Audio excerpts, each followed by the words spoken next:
Assalamualaikum warahmatullahi wabarakatuh. Salam jumpa lagi dengan Langs Dimar, channel yang sangat sederhana ini. Sedulur-dulur, sobat-sobat Langs Dimar dimanapun berada, pada kesempatan malam ini saya akan bercerita tentang misteri, di mana misteri ini terjadi di keluarga besarnya ibunya Ratna. Sebut saja namanya Ratna. Ratna inilah yang membagikan cerita misteri ini ke Langs Dimar. Sebelum lanjut ke ceritanya, alangkah baiknya kita semua saling mendoakan supaya kita semua diberikan kesehatan dan kelancaran rezeki dari Allah Subhanahu wa Ta'ala. Amin. Bagi yang belum menjalankan sholat, silahkan menjalankan sholat dulu. Jangan sekali-kali meninggalkan sholat.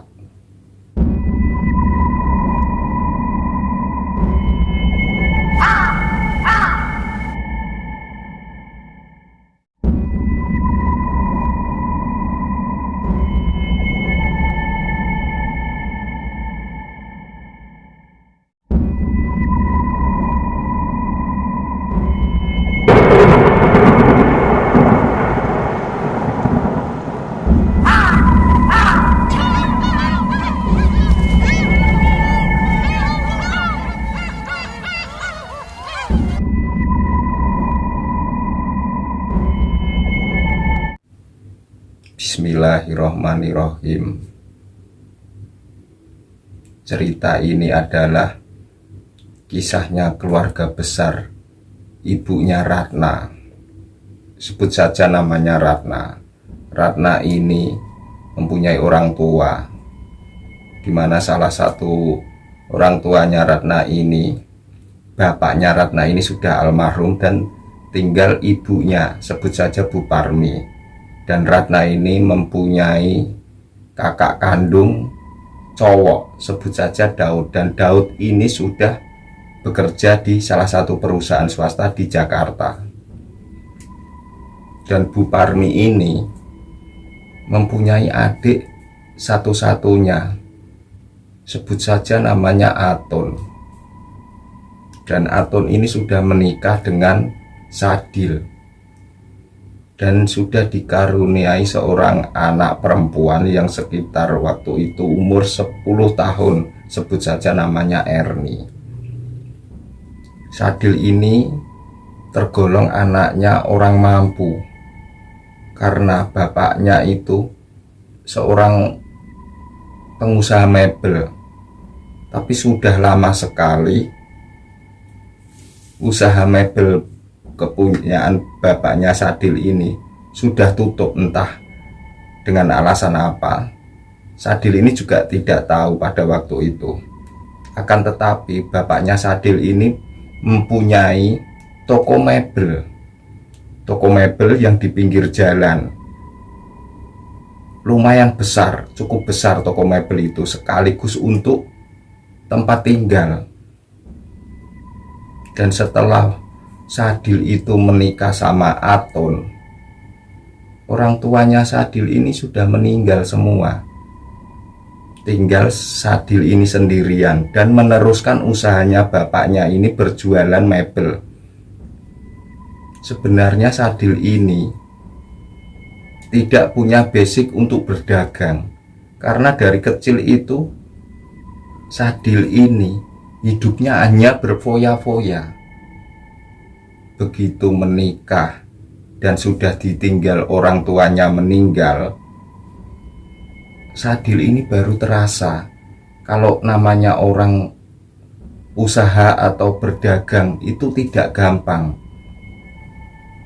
Apalagi Sadil ini punya tabiat yang kurang baik, karena Sadil ini hampir setiap hari itu main judi. Dan di toko mebel itu diserahkan kepada istrinya.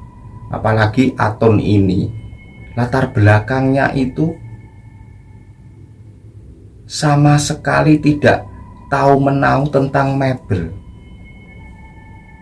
Setelah Sadil dan Aton ini punya anak, sebut saja Erni tadi. Erni itu sampai umur 10 tahun. Sadil ini tidak pernah tobat dari judi tersebut. Dan pada akhirnya pelan-pelan mebel kepunyaan Sadil ini yang diurus Aton ini itu tidak ada perkembangan sama sekali. Bahkan pada waktu itu Sadil sama Aton ini sudah dikejar-kejar hutang terus. Dikejar hutang dari penyuplai mebel, dikejar hutang dari pihak bank, karena tanah dan bangunan yang ditempati Sadil sama Aton ini sudah diagunkan ke salah satu bank. Dan Aton sadar kalau terus-terusan begini, itu suaminya itu tidak mungkin bisa membayar hutang-hutangnya itu. Dan pada suatu hari Aton ini diajak Sadil untuk menuju ke salah satu tempat di mana Aton ini belum tahu yang mau dituju itu daerah mana. Yang tahu itu Sadil. Bahkan Sadil ini tidak bercerita kepada Aton ini tujuannya itu kemana. Karena Aton ini sudah punya anak, sebut saja tadi Erni ini umur 10 tahun. Itu sementara dititipkan ke kakaknya, di mana kakaknya itu bernama Bu Parmi ini. Dan Aton berpamitan kepada Bu Parmi bahwa beberapa hari ke depan Aton sama Sadil ini mau luar kota untuk sementara, dan Erni dititipkan ke kakaknya dulu. Dan di tengah perjalanan Sadil ini baru cerita kepada istrinya kalau tujuannya ini adalah mencari solusi usahanya ini supaya lancar, tidak dikejar-kejar hutang terus. Dan Ato pun cuma menganggukkan kepala. Dan Sadil ini juga tidak memberitahukan. Dan singkat cerita, Aton sama Sadil ini sampailah di ujung timur Pulau Jawa. Di sana ternyata Sadil ini menemui seseorang, dan seseorang tersebut itu adalah salah satu juru kunci tempat pencari pesugihan. Dan di situ Aton ini baru sadar, karena sudah terlanjur sampai di situ. Aton pun sudah tidak bisa berbuat apa-apa kepada Sadil ini. Dan disitulah Sadil ini disarankan untuk mencari ayam cemani. 1 minggu lagi Sadil ini disuruh kembali lagi ke tempat juru kunci tersebut. Dan di benaknya Aton dan Sadil ini ternyata persyaratannya itu hanya ayam cemani. Singkat cerita, Aton dan Sadil ini pulang.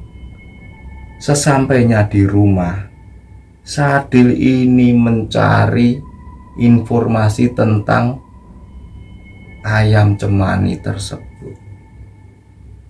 Setelah beberapa hari di rumah, akhirnya ayam cemani itu sudah di tangan Sadil. Dan Sadil pun berpamitan kepada Aton kalau Sadil ini akan berangkat sendiri ke ujung timur Pulau Jawa itu.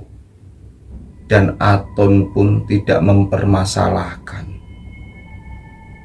Sesampainya di tempat yang dituju Sadil ini, di tempat juru kunci itu, Sadil ini sudah ditunggu sama juru kunci tersebut.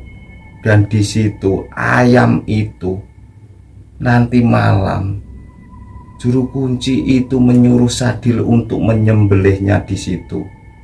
Dan waktu menyembelih itu, Sadil ini dikasih batok. Batok itu tempurung kelapa. Nah, di situ darahnya itu dimasukkan ke dalam batok tersebut. Dan pada waktu itu Sadil ini kaget. Ternyata Sadil ini harus meminum satu tegukan darah tersebut.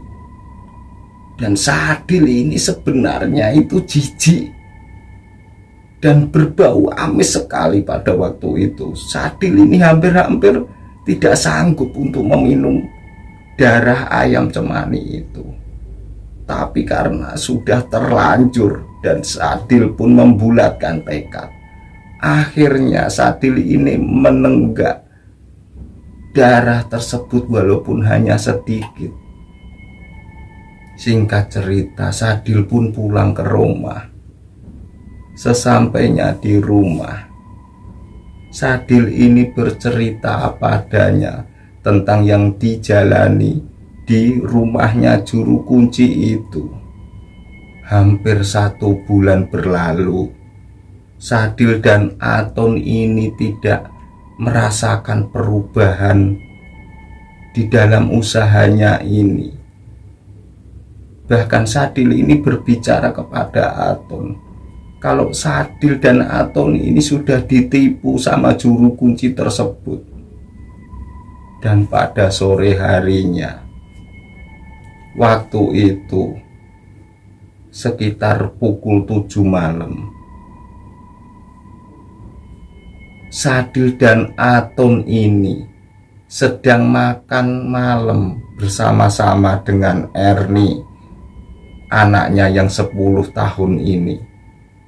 Tetapi waktu itu Erni ini mau ke belakang dulu, mau mengambil air wudhu karena Erni ini pengen sholat isya. Dan Sadil Aton ini juga heran. Waktu itu Erni baru umur 10 tahun. Dia sudah menjalankan sholat. Sadil dan Aton ini sebenarnya malu sama Erni ini. Dan Erni pun akhirnya diizinkan dulu untuk sholat. Sesaat kemudian, di waktu Sadil dan Aton ini makan, di situ konsentrasi makan itu buyar seketika. Karena dari arah belakang itu ada sesuatu yang tercebur ke dalam sumur. Karena di dalam rumahnya Sadil ini, di belakang itu ada sumur. Dan di situ Sadil ini bergegas lari ke belakang. Dan sampai di belakang, Sadil ini tidak menemukan anaknya ini. Dan Sadil curiga apakah yang tercebur tadi adalah Erni. Dan ternyata benar, Erni ini sudah tercebur ke sumur. Sebabnya apa sampai tercebur ke sumur, Sadil dan Aton ini tidak tahu. Dan Sadil pun lantas berteriak minta tolong kepada warga. Akhirnya warga itu pada berdatangan ke rumahnya Sadil. Setelah Erni ini sudah diangkat, dibawa ke atas, Erni ini sudah dinyatakan meninggal. Dan di situ kesedihan Aton ini tidak bisa terbendung lagi. Singkat cerita, setelah 40 hari kematian Erni ini, tanpa disadari Sadil sama Aton ini, penjualan mebel itu bahkan banyak pesanan. Dan setelah beberapa bulan, Sadil dan Aton ini bisa membeli mobil, bahkan bisa menutup hutang-hutangnya di bank. Karena mebel ini ramai sekali pada waktu itu. Atun dan Sadil ini sama sekali tidak menyangka. Dan pada malam harinya, Sadil dan Atun ini sekitar jam 12 malam ini sudah tertidur. Dan disitulah Sadil ini bermimpi. Sadil ini bermimpi ditemui seorang perempuan cantik. Dari atas sampai bawah itu bajunya hitam. Dan rambutnya panjang sekali. Dan perempuan tersebut mendekati Sadil. Dan Sadil ini juga ketakutan. Waktu itu heran. Perempuan yang mendatangi Sadil di dalam mimpinya itu menggendong ayam. Seperti orang menggendong bayi di sebelah tangan kiri. Dan di sebelah kanannya, tangan kanan ini menenteng kepalanya Erni. Dan disitulah Sadil ini ketakutan. Dan Sadil ini memberanikan diri bertanya kepada perempuan tersebut apa maksudnya. Dan perempuan tersebut justru dia itu ketawa. Sesaat kemudian perempuan itu perlahan-lahan hilang. Dan pada pagi harinya, setelah bangun tidur, Sadil ini tidak bercerita kepada istrinya. Yang ditakutkan Sadil ini, istrinya nanti malah berpikiran yang tidak-tidak. Dan di malam berikutnya, justru Atun itu yang ditemui sosok perempuan cantik itu juga dialami Atun ini di dalam mimpi.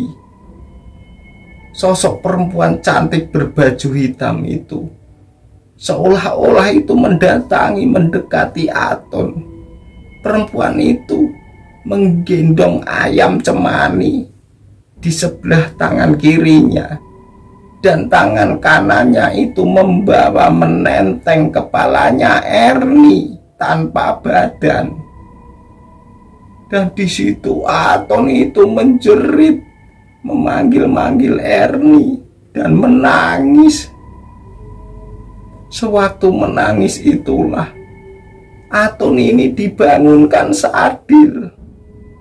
Di waktu Atun ini sudah terbangun, Atun ini masih terbawa dari mimpinya tadi. Atun ini posisinya masih menangis. Dan disitulah Atun ini bercerita kepada Sadil. Dan Sadil itu seolah-olah tidak tahu. Padahal tempo hari Sadil ini juga ditemui hal yang sama. Dan disitulah Sadil dan Atun ini baru sadar. Ternyata kekayaan yang selama ini dia dapat itu dikarenakan sudah menumbalkan Erni ini. Dan ternyata Atun ini baru sadar kalau pesugihan ayam cemani tersebut adalah meminta tumbal, di mana tumbalnya itu anaknya sendiri. Dan pada malam harinya Atun waktu tidur itu ditemui perempuan cantik itu lagi. Dan perempuan cantik itu bilang kepada Atun, sampaikan kepada suami kamu, kalau ingin terus kaya, setiap setahun sekali harus membawakan perempuan ini ayam cemani lagi dan disembelih seperti dulu, seperti suamimu menyembelih ayam cemani waktu itu. Dan perempuan itu menyebut dirinya adalah Nyai Cemani. Dan disitulah Aton ini terbangun dan bercerita kepada Sadil kalau baru saja Aton ini bermimpi ditemui seseorang yang sama seperti kemarin di mimpi kemarin itu, dan menyebutnya Nyai Cemani. Dan Sadil pada waktu itu, Sadil ini tidak mau lagi untuk membawakan ayam cemani karena takut nanti pasti ada yang ditumbalkan lagi. Pada waktu itu Sadil ini nggak tahu kalau ada tumbalnya. Setahunya Sadil itu syaratnya itu cuma ayam cemani tersebut. Walaupun Sadil ini orangnya suka berjudi, Sadil ini terbilang gila harta juga, tapi dia tidak tega kalau menumbalkan keluarganya. Singkat cerita, hampir 1 tahun sudah usahanya Sadil dan Aton ini berjalan. Dan Aton sama Sadil ini secara ekonomi itu sudah luar biasa pada waktu itu. Sadil ini sadar betul dan teringat sudah waktunya lagi untuk membawakan ayam cemani itu kepada juru kunci itu. Tapi Sadil ini tidak mau peduli. Tapi pada waktu itu, akhir-akhir itu, Sadil itu setiap hari itu hanya melamun. Bahkan sering ditegur sama Aton, istrinya ini, supaya mencari kegiatan yang sekiranya Sadil ini tidak mudah melamun. Dan pada waktu itu seharusnya Sadil ini sudah membawakan ayam itu kepada juru kunci. Sadil ini entah sadar atau tidak, Sadil ini berpamitan kepada Aton kalau Sadil ini mau menemui salah satu temannya di luar daerah karena ada urusan bisnis mebel itu, dan ataupun tidak curiga sama sekali dan mengizinkan Sadil untuk berangkat.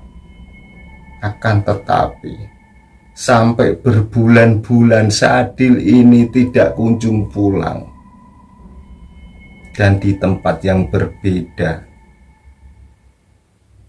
salah satu tetangganya Sadil ini adalah seorang sopir truk ekspedisi, di mana sopir itu sebut saja namanya Pak No. Pak No itu waktu dari Jakarta membawa truk kirim barang ke Surabaya. Sesampainya di Surabaya, Pak No ini melihat sepertinya itu Sadil. Tapi Pak No ini kaget. Pada waktu itu ternyata Sadil ini sudah gila. Pak No ini sempat mendekati Sadil karena Sadil ini sudah gila dan berkeliaran di pinggir jalan. Akhirnya Pak No ini nantinya kalau sampai di rumah mau bercerita kepada keluarganya Sadil. Dan benar juga, sesampainya Pak No ini pulang, sampai di rumah, Pak No ini menemui Aton dan bercerita apa adanya Dan Aton ini kaget dan menangis.